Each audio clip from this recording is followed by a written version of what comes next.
then I was just playing around with it, but I was too excited. Right. I wanted to get started. So yes, welcome all. We'll give it a couple of minutes before everybody joins in. Normally we have plenty of viewers for our Saturday night show, but a little bit different obviously this week because obviously Cardiff haven't played today. They're playing tomorrow, and Simon wouldn't let us play ball tomorrow, so he's stealing the limelight tomorrow night. So it's myself and Rhys David Evans, my new partner in crime now for a Saturday evening. So you've taken to it like a duck to water, but so you've got a permanent fixture now, my friend. I know. We're getting paid now next. Talk Sports, Sky Sports, Match of the Day. That's it, Matt. I'll take any of them. How's tricks, Matt? You all right? Been to work today? Yeah, not bad. Yeah, been there. Come home now. Get ready for this. Looking forward to this one, actually. There's a few things we can talk about from Millwall. I don't think it's been mentioned yet. So looking forward to that. And tomorrow's a game on now as well. So hopefully a good weekend. Yeah, sometimes it's nice just to have a chat about off-the-cuff stuff and stuff that obviously normally when there's a game we'll kind of dissect the good things and the bad things. The way it's gone so far, there's more bad things to dissect than there have been good things. But 3 points. So we'll jump straight into it then. Tuesday night, obviously, I know you was there because I met you before. First off, shout out to that fan who recognised us. Yeah. Shout out to him.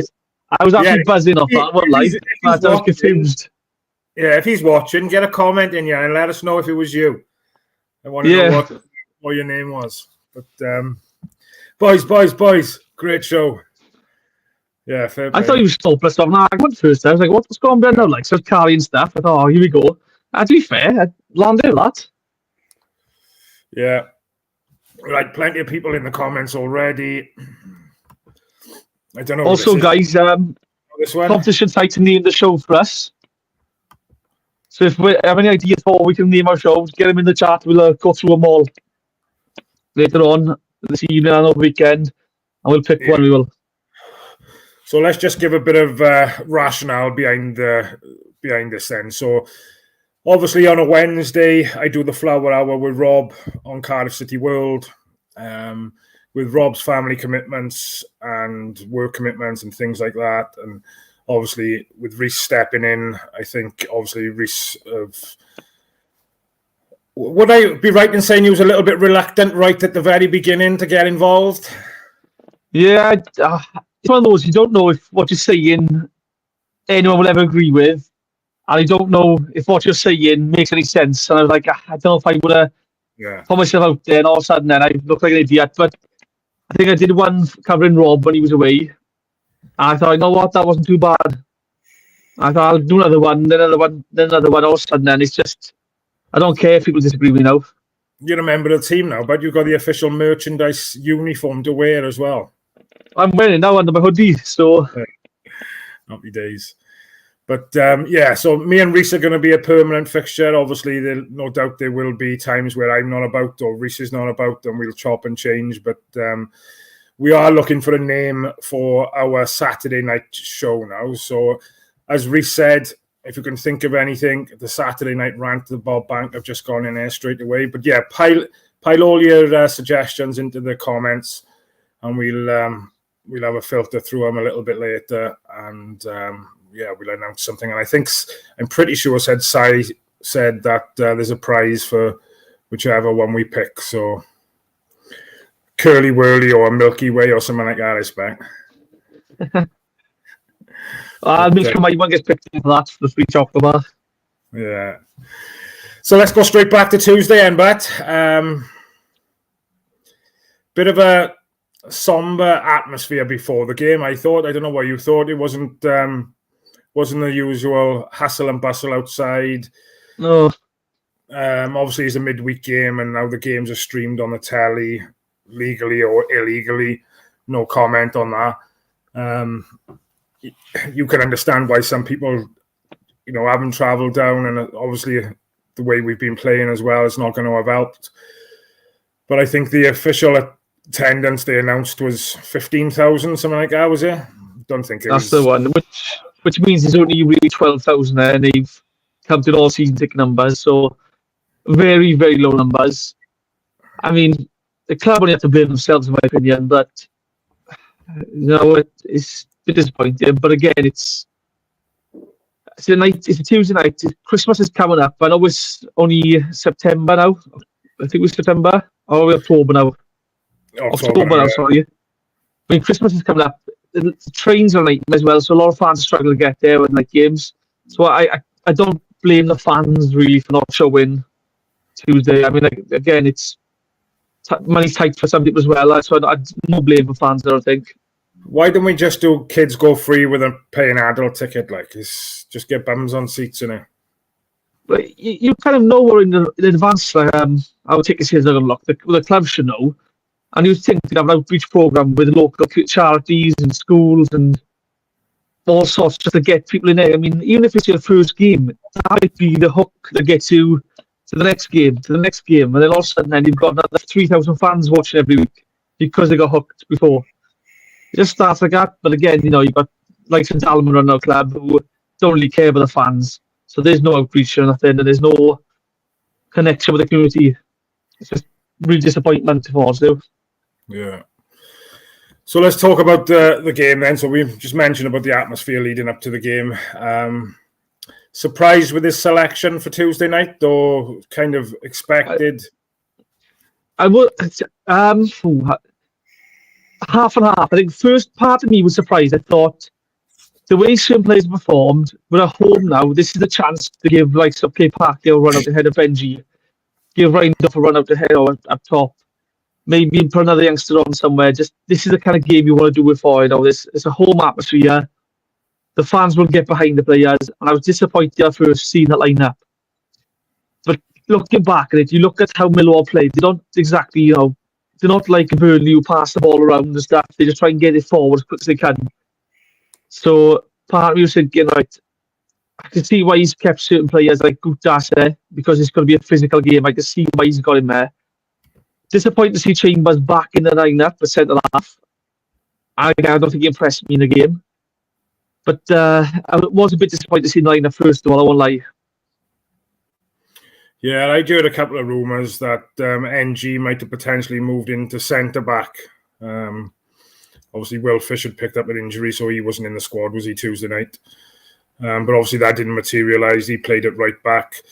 But like you said, looking back on it now, it was probably NG's best performance for, I'd say, near on, 6-8 months, I expect. We haven't seen him perhaps perform like that. I think you might have had a slightly different opinion. Did you?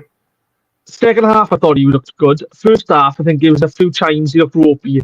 I think the first half, a lot of the Millwall attack came down the right-hand side, and they got past us a bit too easy.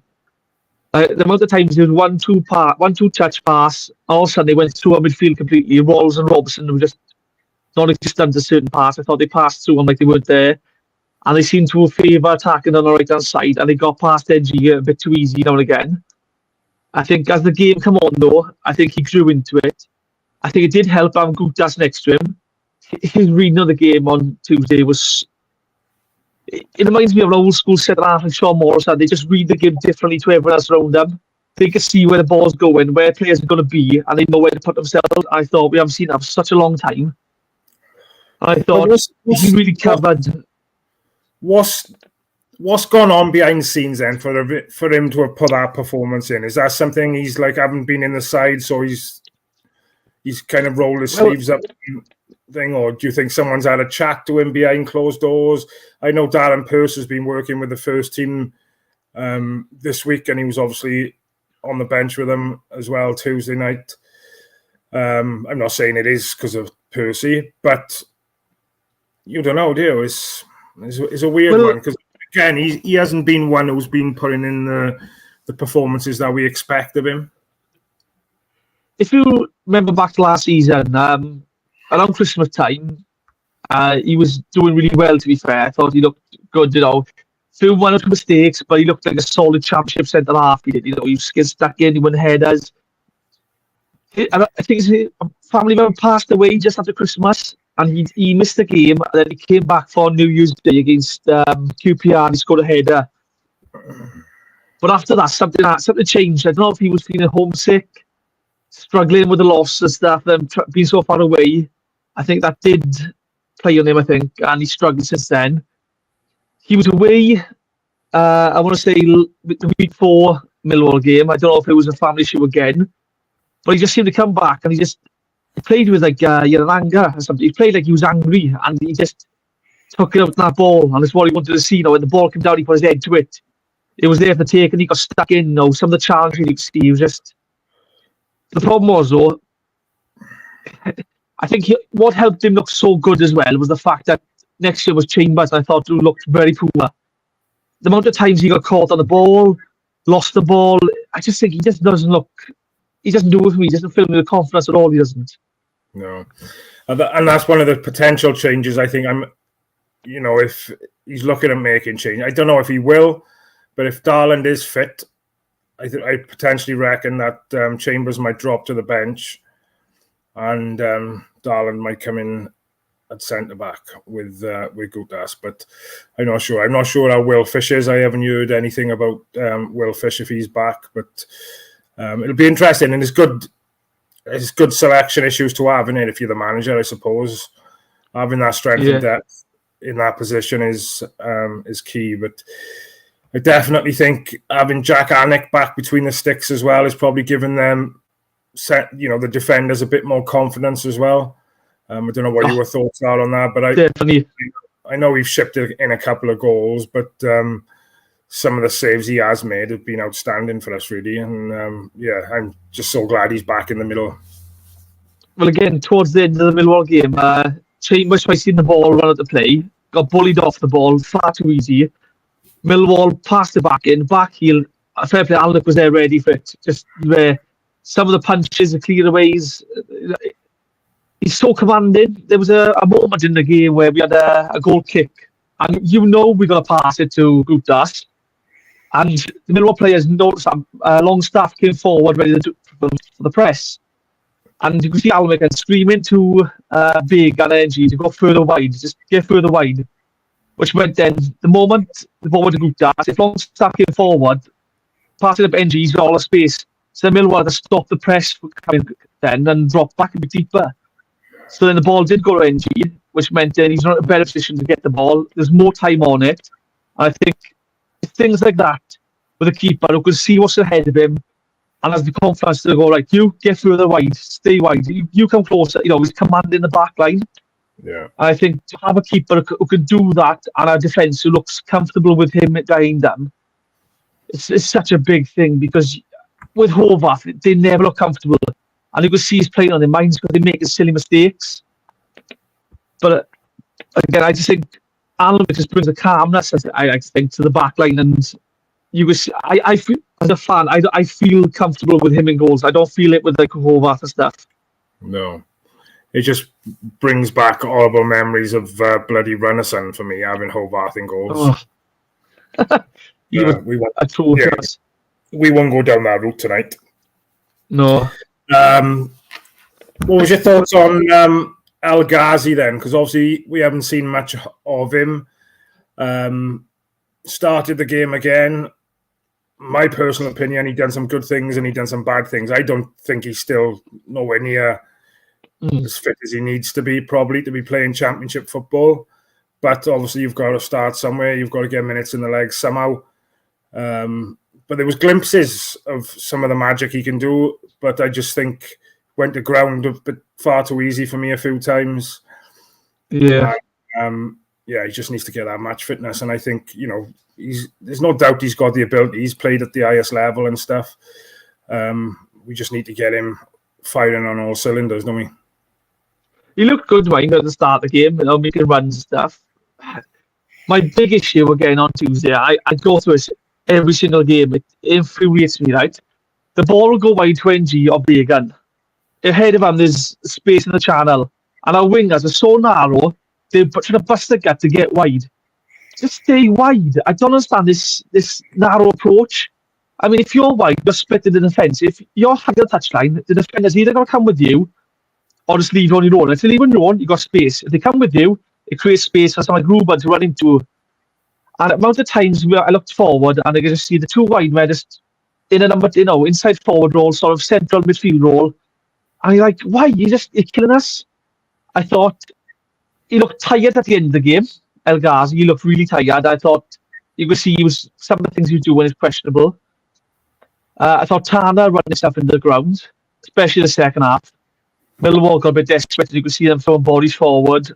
Yeah. And they sort of exploited the space left open. A few times though, the first half, I noticed how deep we were defending. The entire team was in our own half at one point, and you're looking at that going, right, Ruben, get forward just a bit further now. We get the ball back, you get on the ball, all of a sudden, you're hitting on the counter, you're in space, you got time. I didn't like the fact that Joe Rawls was man marking that Cooper, the Millwall centre half, the big lad, because he was someone like ragdolls he was. No idea why he was marking them. They left a player on Alwick, and thankfully Robinson was there to knock the ball off the line, which was big. I do want to see, like I said, him a bit further forward. I do want my wingers to stay wide. I think that's killing us. I really do. But again, it's hard to moan when you've finally got to win. It's hard to pick up any problems. I mean, it's a win's a win. And that's a minute for us. That's massive. Yeah. Ruben Caldwell. Surprised he's. I thought he was absolutely outstanding Tuesday. His fitness levels have gone through the roof. I do honestly. I think if he was to pick up an injury and we was to lose him for 6 or 8 games, I think we'd be buggered, to be honest, because I don't think we've got anybody else in the team who's got that drive, ambition to go forward that he has. And I'm not saying he does everything right all the time, but I think he's been by far our best player so far this season, and without a shadow of a doubt. And I was surprised that he didn't get selected for the main Welsh squad. He's only with the 21s. I think second half, we've seen the best of him. I think you will see Millwall got a bit desperate to boys forward, left space and create, left gaps. And I think with Ruben, he's got that little bit of flair, which sometimes you think, make a simple pass, all you got to do, and he wastes it. But it's the first touch, when the ball comes over, so that little first touch just knocks it into a bit of space that he runs onto. It beats the defender he runs onto, or the little flick on, which gets out the players who need it now. I think one part of the game, the ball came down, a little flick on, and went out to the right to Tana. And again, brilliant. Something that did frustrate me, mind. And this is what annoys me now with Syriza, who's been telling people he's an attacking coach. The amount of times second half, we took the ball forward, went wide. We'd have Tana, we'd have Ruben, and we'd have Robertson all go out wide together with the ball, doing one, 2, 3 touch passing, back and forth. No one of them getting the ball in the box. No one's whipping the ball in the box. Lose the ball and we reset again. Sometimes when you get the ball, just whip it in the box. It might take a deflection. It might hit one of our players. But if we just keep passing out on the outside, nothing's going to happen. You've got to get the ball in the box. And I think that's something Rizza's got to work on big time, because I just think he's got there's too much time when we get the ball, we just don't do nothing with it, and it's so frustrating. Yeah, no, I 100% agree with you again, but spot on. And there's been improvements. I think it's been well documented that players have said, like, training, the intensity in training's gone through the roof. Which still baffles me, because obviously he was there when Bullock was there, so obviously something needed to change, and obviously he's done whatever he's done in training, and the players are buying into it. But yeah, it's just I always find it bonkers how people come out and say, oh yeah, training's a lot better, there's more intensity, and I'm thinking, well, why weren't it like that when Bullock was there then? But I think again, it's been well documented that I don't think they seen eye to eye really, or Ritzer wanted to do things and Bullock didn't agree with it. The kind of the Bucks stopped with him type of thing. So yeah, it's interesting times. Yeah. This is the thing, though. Like, if you're training the way you want to play, 2 things. One, you're going to build your fitness up. You're going to get sharper. It's just going to benefit you overall. And also, I mean, if you're intense in training all the time, you're intense in the game. If you're slack in training, you know, oh, it's a mistake part, it's fine, no, I will laugh about it. In the game, you make that mistake and it's like, oh, it's fine, they'll cover for me. You've got to be at it every single day in training. Yeah, the reason Man City are the best is because they're at it all the time in training. The reason Barcelona were the best because they were at it all the time. You know what I mean? You can't just be lax and sitting off. I don't know if Bullock looked at them and thought, right, I've got the 2 injury goal, I can't get into them. I don't know if it was the fitness start. I don't quite know. But the fact now, it is a bit more intensity. That's what we need. I think it has to go up a level. I think the international break has come for us at the right time now. Because get him all out of the way now, and he's got another weekend to work with the players that stay with him. Obviously, a load will go. There's going to be some that stay. Like, so Rawls is going to be there. He's going to probably have Carver still there. Robertson probably gone. But Tana, you're going to get these players now and you're like, this is what I need to do now to get your fitness up. You've got another week now to work on it. Just keep at it, keep going, get some extra training drills in, extra attacking drills, and we'll just keep that going. And again, that's what you need because you're hoping the likes of the lads who do go away with the countries, you're hoping they pick some stuff up, you know, some hard work and just work with the ones who've got, just get in. Part of me is thinking, surely a smart move to do now would be to organise a behind the doors friendly for the lads who stay to get extra fitness in. Another 90 minutes under their belt, maybe Wednesday. So that means they got a few days now to training, then a game, just to keep their fitness levels going. Behind the doors friendly, that's all you need to do. I think it'd be a smart move. I don't think anyone at the club is thinking like that though. They probably think, you know, it's a week off, we can take it a bit easy, which will probably be a mistake. I do expect a new manager to be announced during the international break though. Don't think he's in. Do you think he's in with a run-in for it then? No, I don't. I'm not. Like I said, it's easy to say it's a good week because we won, and it is a good week because we won. There were several things I looked at and I thought, right, still some of the same mistakes we're still seeing. I don't want to say there's been massive improvements. There hasn't, not massive improvements. Some players look like they've had a kick on the backside and shown up. Yeah. I don't think he's impressed me yet, but then again, he's not had long enough to impress me. But I still think he's part of the problem that Bullet had. So, no, I think we get a manager in, we sit him down and say, look, this is what I've seen right here. I want to stay on with you. I want to work alongside you. I want to keep progressing and see what happens. But I don't think we'll get the job. He's not a choice for me. I wouldn't pick him. I won't lie. No, it'll be interesting. Yeah, I kind of just put 2 and 2 together, and I know that's dangerous sometimes because you can come up with not the right answer. But anyway. No, I kind of thought they'd give him the 2 or 3 games. He was up into the international break, and then obviously announced something afterwards. Then, but the only other thing with the international break for me is that because we got so many players that go away, it's just dreading people coming back with injuries. Look at the last time, Rambo come back, didn't he? Yeah. He injured.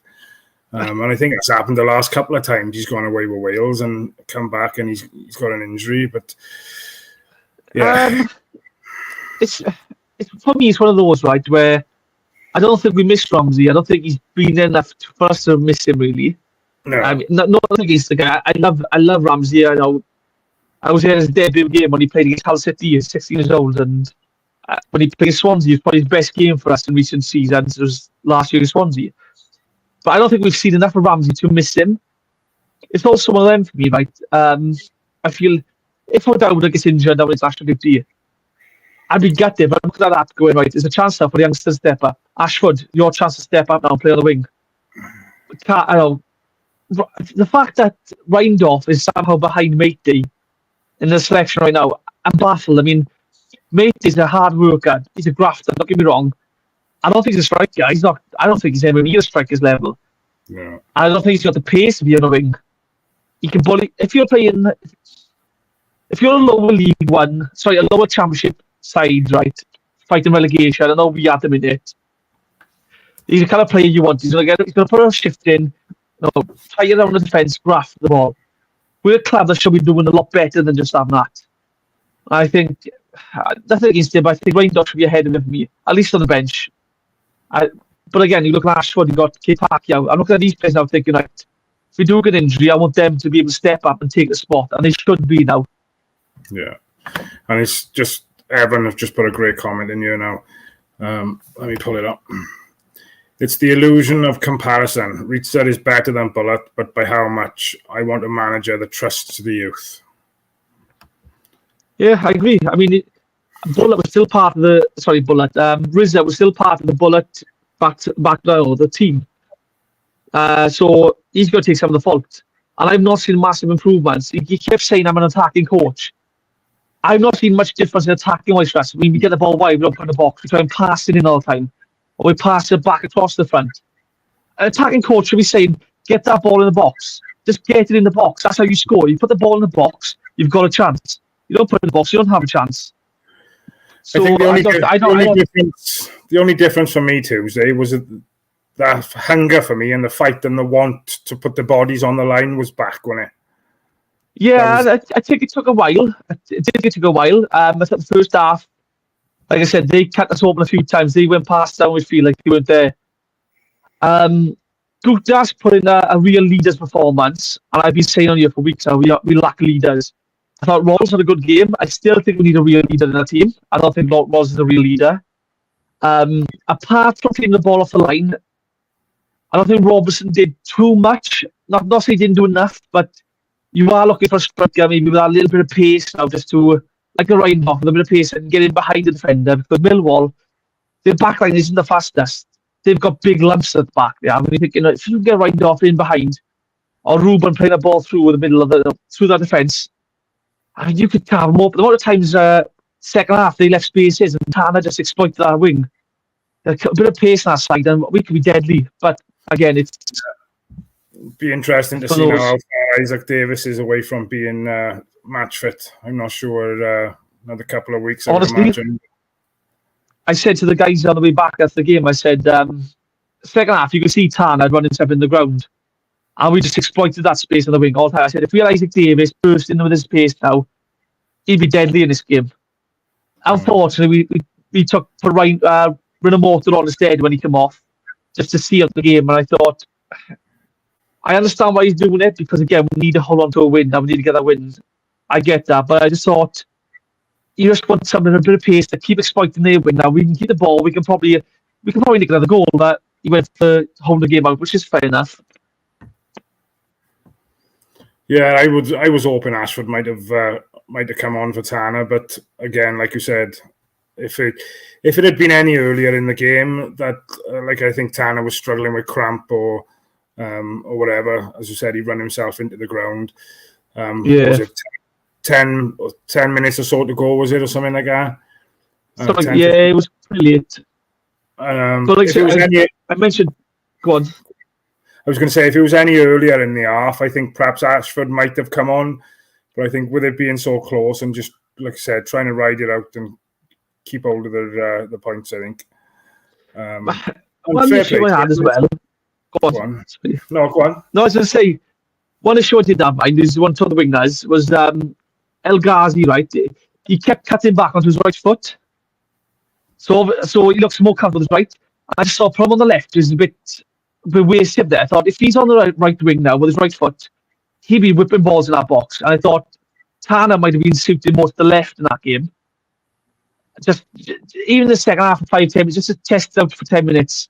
And then he could have brought on like Ashford and stuff. But I thought if Ashford came on, I thought that would be a good game for him to leave his mark. We see him against Birmingham away last year. Him and Ruben linking up well. I thought he exploited the wings. I thought he could have come on and done a job better. Disappointed he didn't come on. Yeah. And played for the 21s today, so obviously he's not going to be involved in the squad tomorrow. So there's a couple of people involved with the 21s today. I think we mentioned just before we went live. Tom Davis, Louis Giles, Pacquiao, yeah. Reindorf. Yeah, they're all fringe players. There's a comment by there. Reindorf is a rough diamond, but he needs to be given an opportunity. And, we've been crying out. I'll say to that comment, right? I don't remember about 12 years ago now, we had a youngster come through who was a bit rough. But he ran, he had a bit of pace. Cameron's room. It worked for him. I mean, don't get me wrong, right? If you're a striker, you put yourself about, make yourself known. Carver's not doing it for me. I don't see Matey as a striker. I think with the form Rindolph is on, his confidence must be, and to get a chance in the first team, his confidence will be sky high. I think he's earned the right to just have a go at least. I mean, I put him on the bench. Just get him in amongst the first team. Do you know what I mean? It can't do no harm to him and his development to get him on the first team. Because the problem is he could end up being, in about a year's time now, he might be that one we go, remember we had that boy Rindolph? He looked good, he did. We never used him, so we don't know how good he was. You don't want to go look back and do that again. So many players have come through our academy, we've looked back and gone, we thought he was good, but nothing happened. He needs now to be in amongst the first team. He needs to get some games, I reckon. And again, get a behind closed doors friendly now this week for the lads who stay in. Get him playing with some of the first team players that don't go on international duty. I don't know if El Ghazi goes on international duty, probably not. He could do with a run out for the friendly. Put him on a side with Rindolph and see what he's like. I mean, you've got rid of Mortar there. Get him on a side with Rindolph, and all his players are there. Just bleed him through. I mean, the problem is, the problem we got right now is with Rizza, he needs to know if he's got the job or not. Yeah. So he's playing every game, picking he'll pick the same first team sort of players every week now until he knows for sure. And the big issue then is he won't play the youngster because he can't risk playing the youngster. Same issue Bullet had at the back of the last year. I can't risk playing the youngster because if I lose the game, I'm out of a job. So we need to figure out this margin situation ASAP and then be like, right, your remit is now to keep us up while bleeding the academy players through, while giving them game time. That should be the remit for whoever comes in. Yeah. I just got a thing that they'll end up giving it to him to the end of the season. Jesus. I wouldn't be surprised. Like, again, this is it, though. There's obviously massive problems when Bullet was there. It's all been documented about the bus steps and everything. He was part of that team, though. So, again, if you're a player, you're thinking, they're probably thinking he's still part of the problem. I just think we need a manager to come in, stamp his authority and go, right, this is what I want, this is how you're playing, this is what you're doing. You're like, get there's a door, you can leave. But you're playing for me, you're playing for the club. I just don't think he's got that about him. I don't think he's experienced enough to fight the relegation battle. But then, I don't know. With our club, who knows? Pay this money, all this money up for some company to go find a manager, and we end up with a guy who's already on our doorstep. So, yeah. So, what's your thoughts on tomorrow then? 7-side derby away to Bristol. I think last year we come away with a 1-0 victory, didn't we? NG Correda. Yeah. Take that again tomorrow. I'd take it. My worry tomorrow is they do like to get the ball about a bit. They've got a bit of pace, a bit of mobility there. I'm not worried or concerned, but Joe Rawls' lack of mobility is a bit of a concern to me because he's playing that 6th role, so his job is dropping deeper, winning the ball back.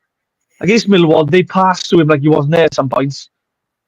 And Millwall are not a team that pass a lot. They just get the ball forward as quick as they can. The worry is he could have chasing shadows. It's the kind of game you want CEO back for. But the problem is we've not seen the best of CEO for the last 3 months. So then you ask yourself, do I risk playing CEO there and dropping Rawls? Or do I play Rawls there and hope for 60 minutes he can keep them quiet, keep that front line quiet and win the ball back and get the ball forward for us? So it is that. It's one of those where set pieces are our biggest weapon. And open play, we don't look that dangerous. I just think how tired these players are going to be as well. That's another worry for me. I drop Chambers in a heartbeat. Chambers will be on the bench for me. I wouldn't play him. He just loses the ball too easy. Some of his passing is atrocious. He gets muscled. And some fans have said he can play the number 6 role, the defensive midfielder. He's not got the pace to do that. And if he's getting bullied by a striker or a small little winger, there's no way he's playing that role for me because he's going to lose the ball time and time again. Yeah. So forget about that. I'm putting Darland left centre half, Gutas right centre half. Let's see them two get together because before Darland's injury, he looked quality. Yeah. The Swansea game, he was dragging the ball forward, dragging the team on the pitch. He's very vocal. He's commanding. I think he looks like a proper leader in making.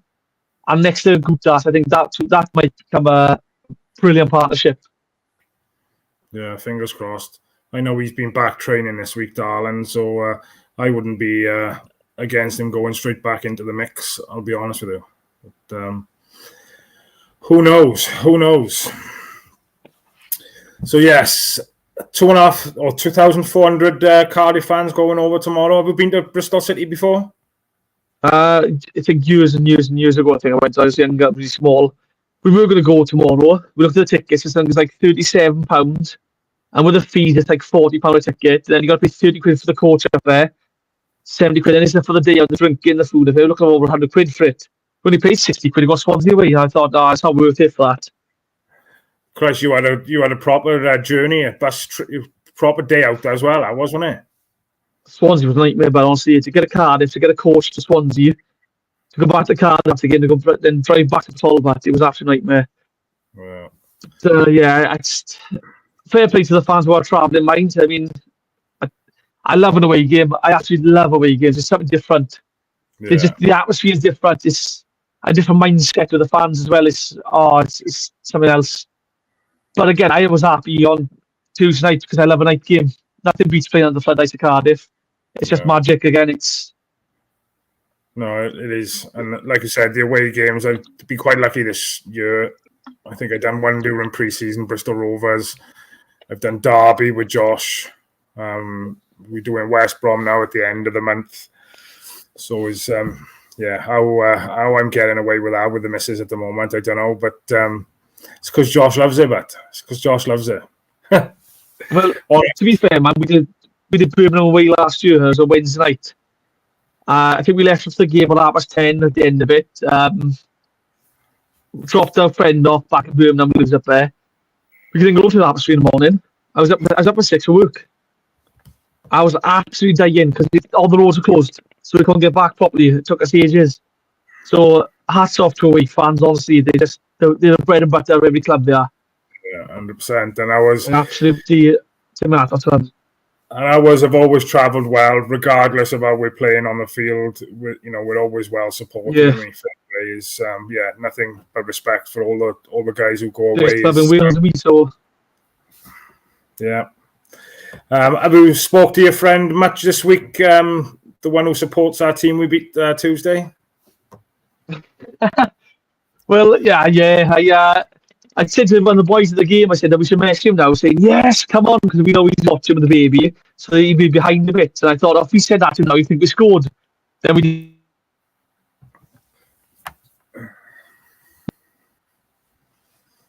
You're frozen, but about.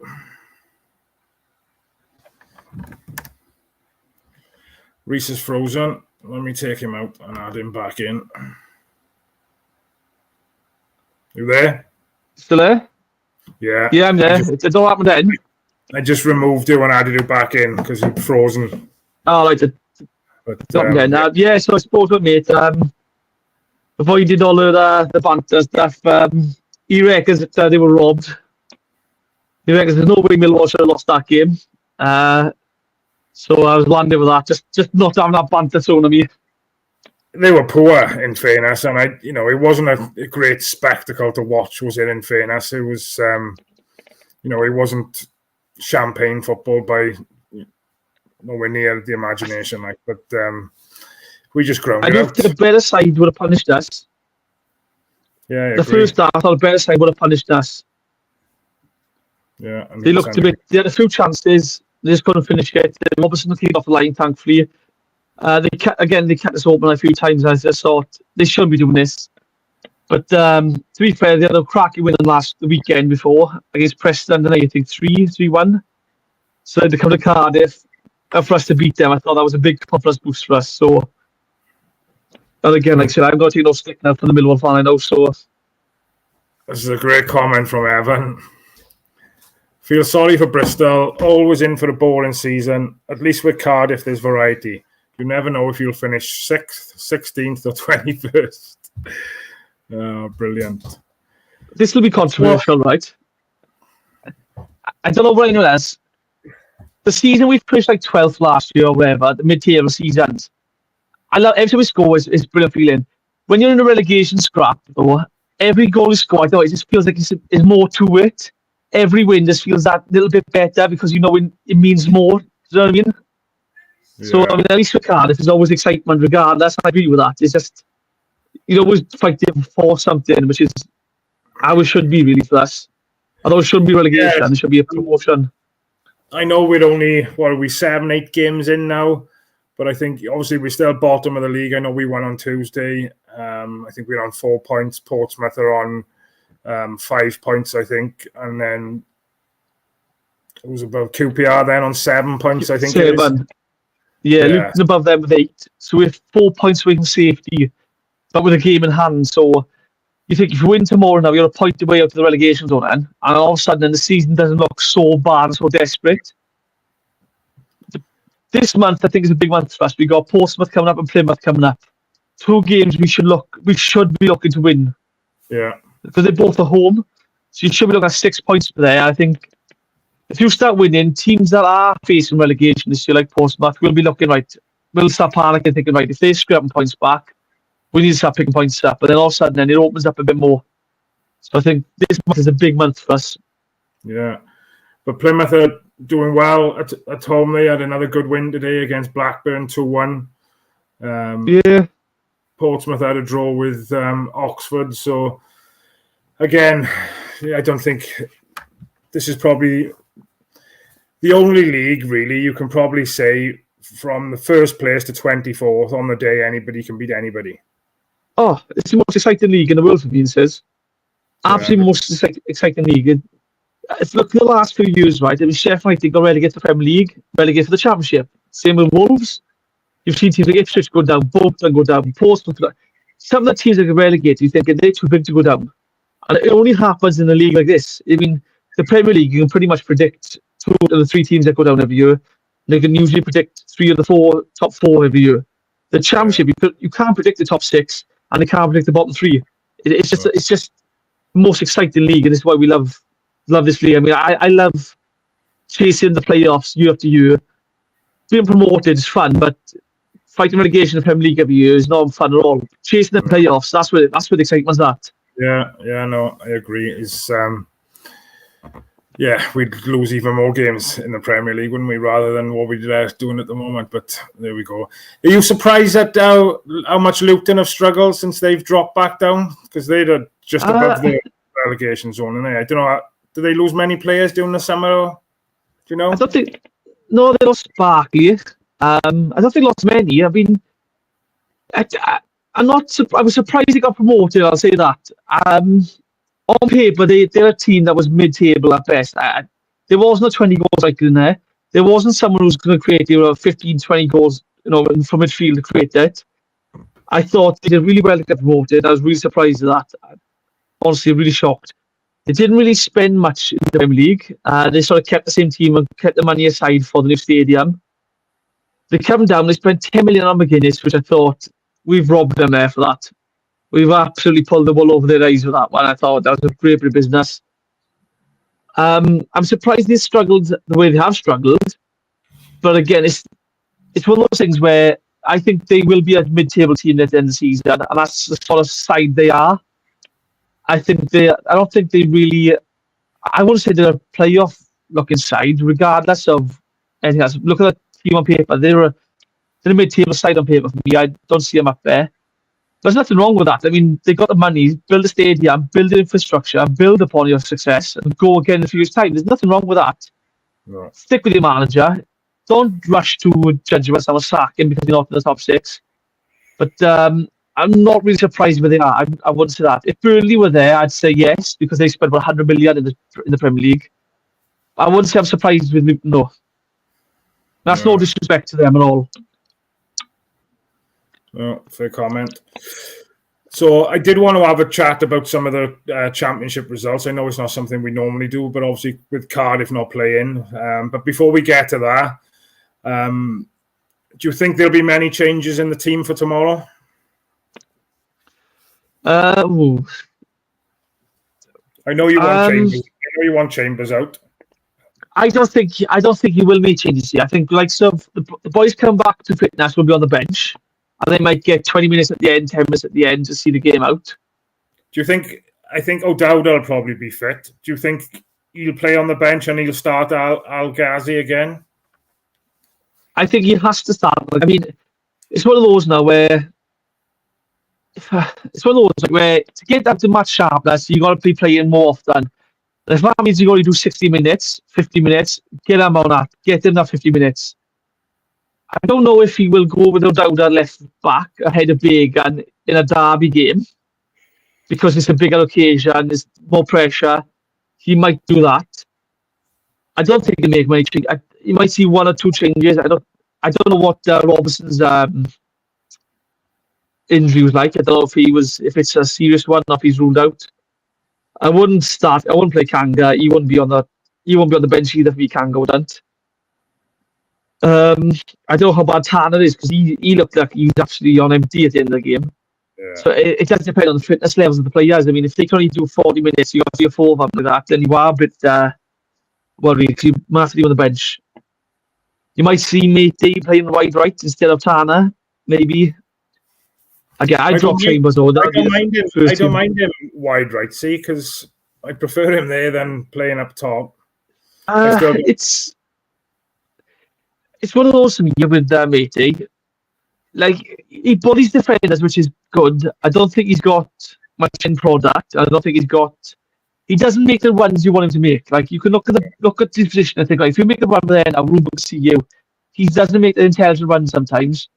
And a few times, especially against Millwall, he sort of looks for the ball and thinks, I'm not going to make it. I'm not going to chase it. I'm going to stop now and just drop back deep again to reset. And sometimes you're thinking, like, he might not make it to the ball, but if we put the defender under pressure, he might make a mistake. He might kick up a throw-in for us or a corner. Yeah. And he's just thinking, like, put him under pressure. You have fresh legs. Come on, use them. I think he does lack that. Again, I'm surprised you kept him. I won't lie. I am surprised you kept him. I think Turnbull will be on the bench again. I don't know what he offers. I think he might be gone in January, if I'm honest. But I don't know. I think it'll be the same sort of lineup tomorrow. I do, yeah. That comment there you just made then about January, I wanted to bring this comment up that Paul have put in. 12 weeks, 4 days till the transfer window opens, right? So you just mentioned it, potentially Turnbull could be going. If we are still in this current situation we're in now, bottom of the league come January, people come knocking for the likes of Colwell, do you think he goes? I don't think it's the manager. It doesn't matter who the manager is. I don't think anyone's going to stay. It'll be the club going 8 million for Ruben. Of course, we'll accept it. Yeah. So I mean, they'll win them full well. Like they get 10 million or more. This is the worry though, because there's no actual plan in place. So right now, the club should be going right. If we do lose the Ruben, this is the player we need to sign to play his position. If we do lose the Drew Rolls, this is the player we should sign for his position. If we do lose a Rob, the club haven't got that in place. They've got Tom, Dick and Harry playing football manager every week going, look what I just found. So, and that's the worry. I don't think the worry is losing Ruben. I think the worry is the lack of preparation if we do lose him, but replacing him. I'd be gutted if we did lose him. I've never been his biggest fan, Ruben's, but you can see there is something there. It's hard. You can't deny something there, and I just think if you get the right manager, the best out of him, you've got to play on your hands. But I'm counting on the days the window opens. Paul has just put something. Cardiff striker Callum Robinson. It was another notable absentee from the Island squad. So whether that means it's an injury.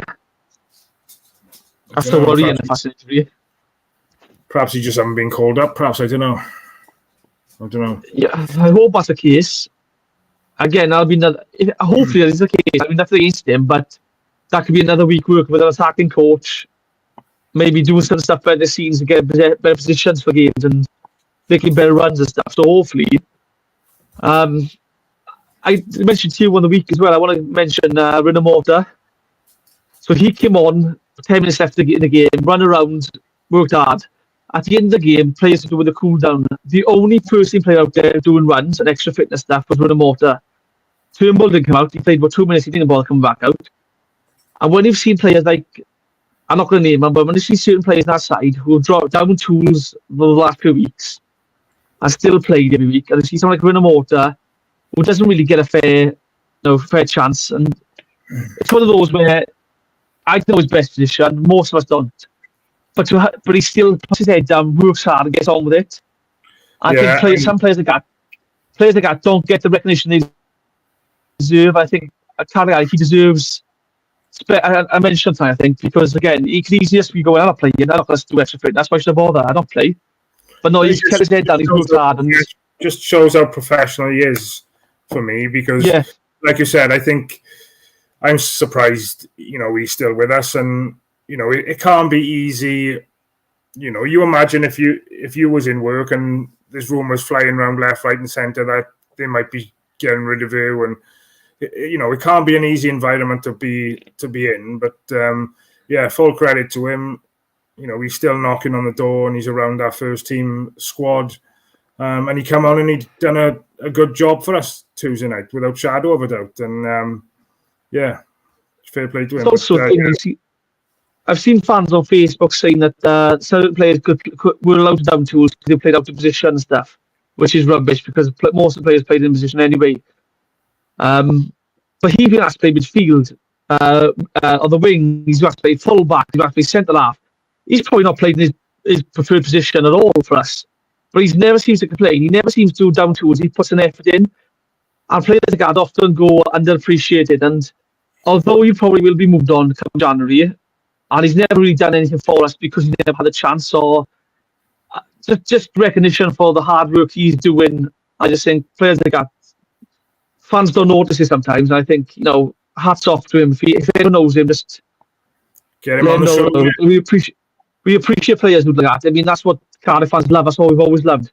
Someone who works hard just works hard. Like, it doesn't matter if you have the ability or the end product, just work hard. That's what we want. And when you see things like that at the end of a game, he's just done put a shift in. He's back up doing extra fitness work with some of the youngsters. You think that's all I want to see. Like, yeah, it's a shame a few more, like you said, don't follow suit really. Yeah. So before we start to wrap up, then we've got some of the championship results from today. Burnley, Preston 0-0. Probably a better point for Preston than it is for Burnley. Obviously, big result for them, to be fair. Yeah. Do you still see Burnley up and around that automatic promotions? Yeah, I think you look at Scott Parker's sides. They're always the same. They're always hard working, chase every ball, press all over. I fully expect them to be up there. I mean, Preston have ground out the results today, to be fair to them, and it's a big point for them because they struggle in the bottom. So, Burnley, I think, will be disappointed, but again, they'll be up there in the season. They'll top two, no doubt.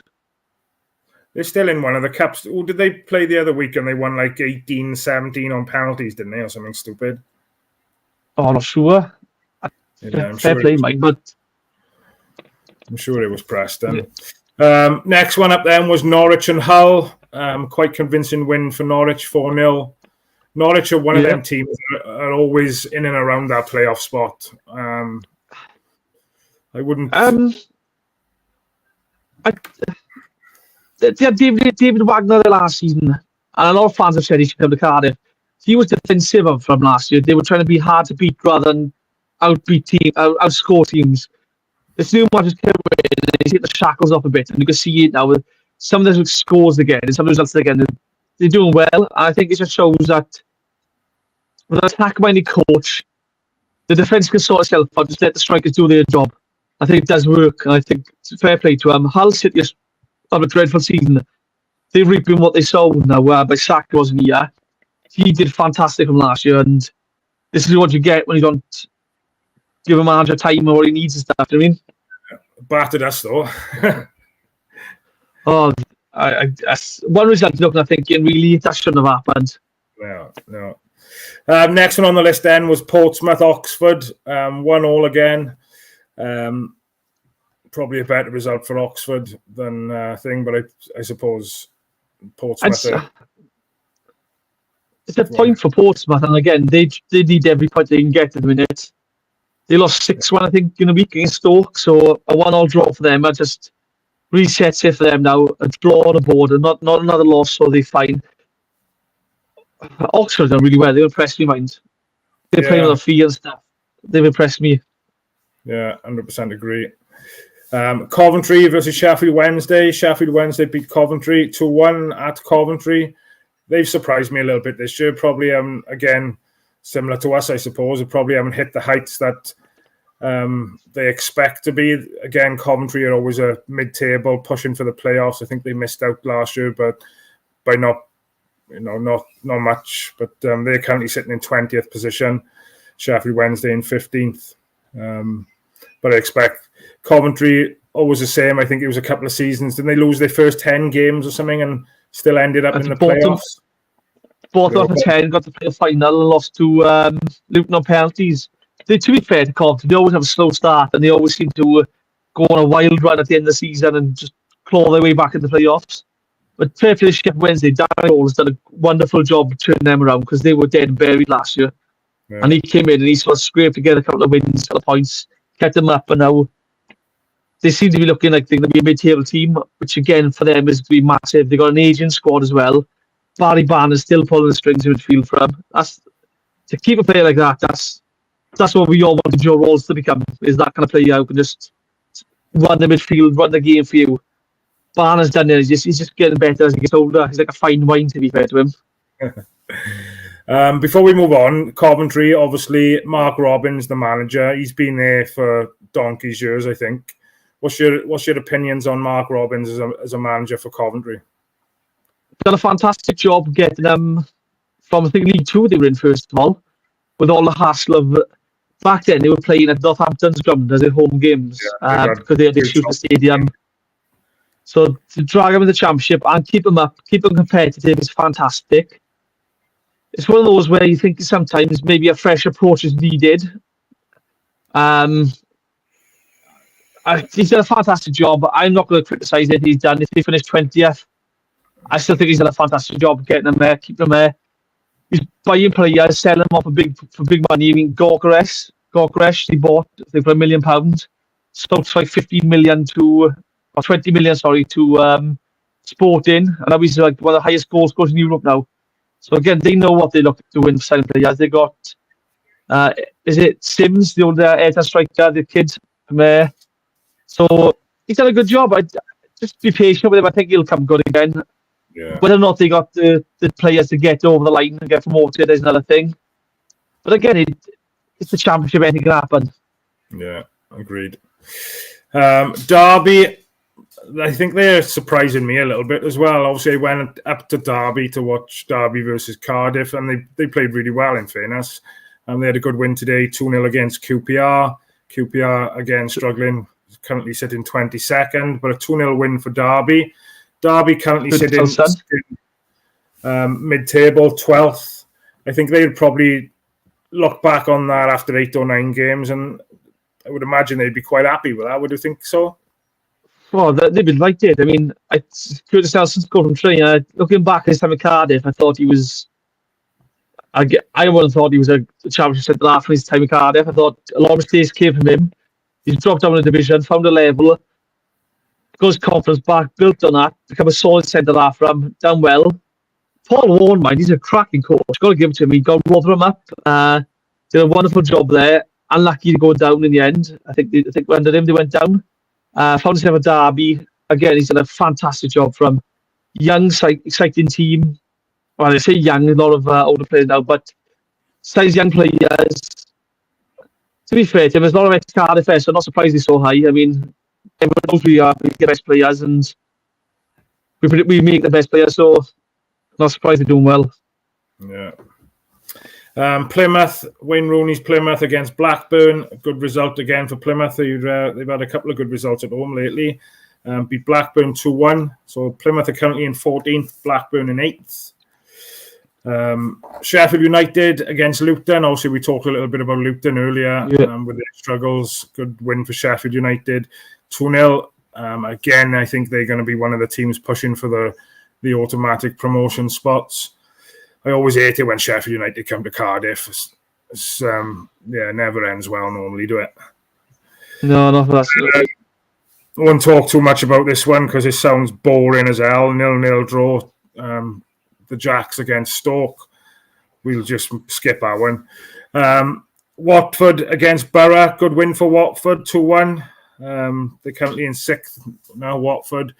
But I think they've had a couple of poor results of late, haven't they, Barra? They've slipped down to 9th now, but still early doors.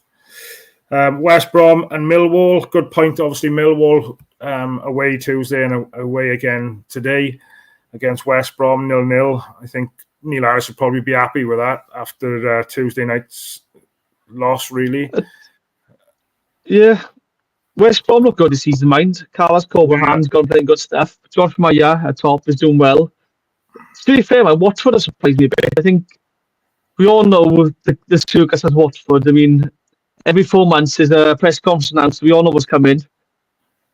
They've hired Tom Cleverley, he's sort of steadied the ship, and I think he's got some good results. He's got some good football as well, and I think he might be the man to stabilise that club because they've been in all sorts of trouble they have with they hiring Atkins. Yeah. But overall, I'm not surprised with some results. I mean, you look at the table now, Sunderland top. I can see them being a top side this year, Sunderland. They look dangerous. Yeah. But they got lucky last night with that mistake from Leeds keeper Massilia. What a howler that was. Yeah. I'd even say that's worse than Hovarth's blunder the other week. 100%. Oh, that was, yeah. I bet Hovarth is happy now because the biggest mistake of the season is not on him. Yeah. But that was shocking, that was. West Brom, as we said, they're sitting in 4th. And then obviously last night's results, Sunderland versus Leeds 2-2. So that's a bit of a roundup of the championship. So before we wrap up then, because we have just gone over the hour, which has seemed to have absolutely flown by, which is mad really to think that we haven't even talked about a game Cardiff have played today. So massive thanks for everybody who's still watching. Much appreciated.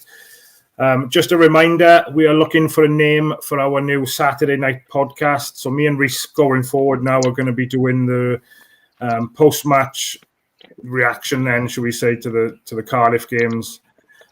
So we're looking for you guys to get involved. We want you to put in the comments now. Afterwards would be even better because after the live is finished, if we put a comment in there, then we can go back and we can look at all the names. So there is a prize on offer as well. Sai has put up a Curly Whirly or a Milky Way, I think I said earlier. I don't know what the prize is. But yeah, get involved, guys. And if you're lucky enough to win, we'll give you a shout out as well. So tomorrow, predictions, Reese, what are you going with, buddy? Heart says 2-0 Cardiff. Head says a 1-0 Cardiff. Corner, Gudas header, 1-0.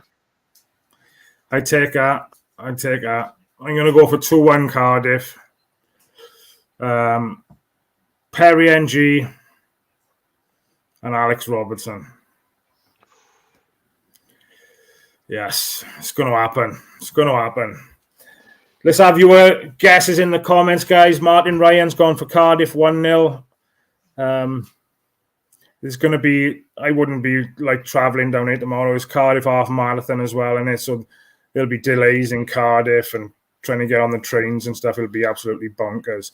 I think Donna's running to Bristol, and she's doing the Cardiff half marathon and then running over the Severn Bridge. Fair play to her. Fair play to her. I was going to say, it'd be nice tomorrow if we see a goal from open play as well. Yeah. Because we've relied on set pieces so much. I know we had an goal from open play against Swansea and Hull. But just to keep that sort of thing going and get it going again, it boosts confidence as well. It sort of tells the team, look, we don't need just set pieces. We can keep it going. So I think that'd be nice to get through that. I mean, Rhubarb to get the winner. His goal at home last year against them turns 2 players inside out. Rifles it in the back of the net. Oh, what a goal that was. Yeah. We can do that again tomorrow. We won that game last year. 2-1, was it? I believe so. I think it was 2-1. Yeah, Ruben scored a wonderful arms. That goal, fair play. NG had to go in goals as well, didn't he? Is that the game he went in goals? Was that the one? I think it was, yeah. Sure it was. Again, you can't make up this is why we saw Cardiff. I mean, where else would we find right back in goals? Your owner telling your keeper he's not scoring enough goals. You're right back your top goal scorer. You won't find that at any other club. This is why we love Cardiff. It's unpredictable. Yeah. So I think that's wrapped up, guys. I don't know if anybody else has got anything. Put your comments in there. Martin said Colwell to get the winner. Paul has gone for Colwell to score a couple of goals tomorrow. It'd be nice for him to get on the score sheet. I think I don't think he lacks confidence. That's the trouble. It doesn't look as if he doesn't lack confidence, does he? I don't think, because he's like I said, I think he's our best player at the moment. But I think his issue is he just wears himself out getting into the box. But by the time he finally gets the chance to shoot, he's probably exhausted from sprinting about 40 yards. At that point, he's not thinking; he's just hitting it. And I just think it's that. I mean, his free kick, his free kick was faulty against Millwall Tuesday. I just thought a little bit more pace, that would have been back of the net. Yeah. But he's got the ability. You just want him sometimes to do something simple sometimes. Going back on that comment you said there about him running, I can always remember watching a Wayne Rooney interview, and Ferguson used to give him a bollocking. There were certain areas of the pitch where Wayne Rooney was told he was allowed to run and where he had to stay then. And if he went outside of that, Fergie'd be on his back, which is... Warnock did it with Taarabt. So apparently, there was a thing he told Taarabt, if you come into your own half, we'll fine you £50. We don't want you in your own half. If everyone else is in their half, stay on the halfway line. Don't come further. Stay on the halfway line. Let the guys behind you know what they're doing and win the ball back. When you get forward, you got the ball, you do your magic. And sometimes you look at Ruben and think, right, you do that. Don't worry about the defensive stuff. That's not your job. You shouldn't have to worry about defensive stuff. You come too deep sometimes. Stay forward, keep yourself open to get the ball, and make things happen. I just think when you need a coach who's brave enough to say that, I think, and we haven't got that at the minute. I just think sometimes he does too much defensive work. We just need to. I do blame Bullock for that, because Bullock was adamant he comes back and does defensive work. And I'm thinking, he's number 10. He's your flair, your creative player. He shouldn't be looking at him to do defensive dirty work. He should be getting forward, get him on the ball and make things happen. And I just think it's drilled into now that he has to come back all the time. And it does stifle us a bit, I think. Yeah, spot on again, buddy. Right, I shall love you and leave you. Are you watching the game tomorrow? Yeah, we're all in my house watching it tomorrow, we are. Happy days. Days. Jamie's ordering food in for you all, is he? Let's see if he's allowed to watch it first. Awesome. As we haven't got an outro, I will play the Flower Hour outro. But like I said, the Flower Hours now is on a Wednesday with myself and Rob Boyle. He is on holidays now for a fortnight, though, which is not ideal. So, yeah, I think it might be me and you again, but I think for a bit. Probably. If you're happy to do it. But obviously, there's no... We can review, obviously, the Bristol game. We can talk a bit of crap for another hour, I suppose. But exactly, thank you very much for your time, buddy. Obviously, thanks very much to everybody in the chat. Don't forget, after the live is finished, go into the comments section for us, guys, and put the name that you would like the show to be called. Don't forget, there is a prize available for you, but you must do it after the live has ended. Just before we finish, keep an eye out on Cardiff City World. There'll be something out tomorrow night. Sai's got something planned. I'm not sure exactly what yet, because he wouldn't give anything away to me, but something will be out tomorrow. And there's been a banner going across the bottom of the screen for the duration of the show. If you want to join the Ace Nation Army, get exclusive content and access to tickets to the live events and things, you can join Patreon. That's all on Ace Podcast Nation social media. So have a little look at that as well. You also got access to our group chat. Yes. If anybody in the chat does want to get involved with the WhatsApp group chat, there's only friendly banter. Hit up me. I'm on Facebook. Reese is on Facebook, I think. You've got to be careful with because he's got a small circle of trust. He doesn't allow many people. Don't allow many people into your circle, do you? But I hate that more than 50 people on Facebook. I don't talk to you or review. I hate it. I just think there's too many people on there. Keep it small. I keep other people like on there, unless it's just easier that way. Yeah, I'm like my clothes when I'm sorting my clothes out. If I haven't worn it for 6 months, that's got to go. That's got to go. Same way to Facebook. Yeah, but no, happy days. No doubt I shall speak to you at some point tomorrow during the game. Other than that, I shall see you on Wednesday, my friend. Wednesday. Sweet. Top man. Cheers, buddy. Thank you. Bye.